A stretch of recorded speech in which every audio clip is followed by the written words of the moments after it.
मुंबई महानगरपालिकेत प्रबोधनकारांच्या तैलचित्राचं अनावरण मुख्यमंत्री देवेंद्र फडणवीस यांच्या हस्ते करण्यात आलं। या कार्यक्रमादरम्यान शिवसेना पक्षप्रमुख उद्धव ठाकरे यांनी भाषणाची सुरुवात करताना मोदींच्या नोटाबंदीच्या निर्णयावर मिश्किल टीका करत मुख्यमंत्र्यांच्या उपस्थितीत नववर्षाच्या शुभेच्छा दिल्या। मुंबई महानगरपालिकेवर भगवा फडकेल असा विश्वास व्यक्त करत महापौर आपलाच असेल असंही त्यांनी सांगितलं। तर प्रबोधनकारांचं तैलचित्र लावायला थोडा उशीरच झाल्याचं मुख्यमंत्र्यांनी म्हटलं।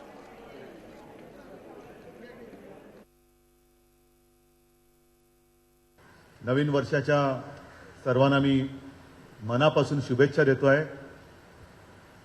याचं कारण असं की कालपर्यंत जरा एक थोडी धाकधूक होती, कोणाला आधी नुसतं 2000 म्हटलं की धडके भरत होती, पण वाक्य पूर्ण झालं की 2017च्या तुम्हाला आम्ही शुभेच्छा देतोय का लोक जरा खुश व्हायची। तर 2017च्या मी तुम्हाला सर्वांना शुभेच्छा देतो आहे। आणि अर्थातच यावर्षी पहिल्या प्रथम आणि आपली पहिली कारकीर्द जर का 5 वर्षाची पाहिली तर या कारकिर्दीला एक 2-5 दिवसामध्ये आता आचारसंहिता लागेल। म्हणजे ही कारकीर्द पूर्ण होताना मी इथे आलेलो आहे। मार्चमध्ये पुन्हा येणार आहे, महापौर इकडे बसल्यानंतर, पुन्हा एकदा भगवा फडकल्यानंतर।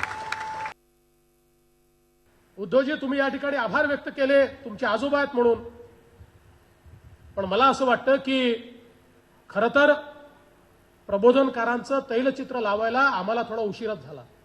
अनेक समाज सुधारकांचा ज्यावेळेस आपण या ठिकाणी उल्लेख करतो त्यावेळी या आधुनिक महाराष्ट्रामध्ये आम्ही त्यांच्या विचारांना, त्यांच्या संघर्षाला तेवढं महत्त्व देऊ शकलो नाही।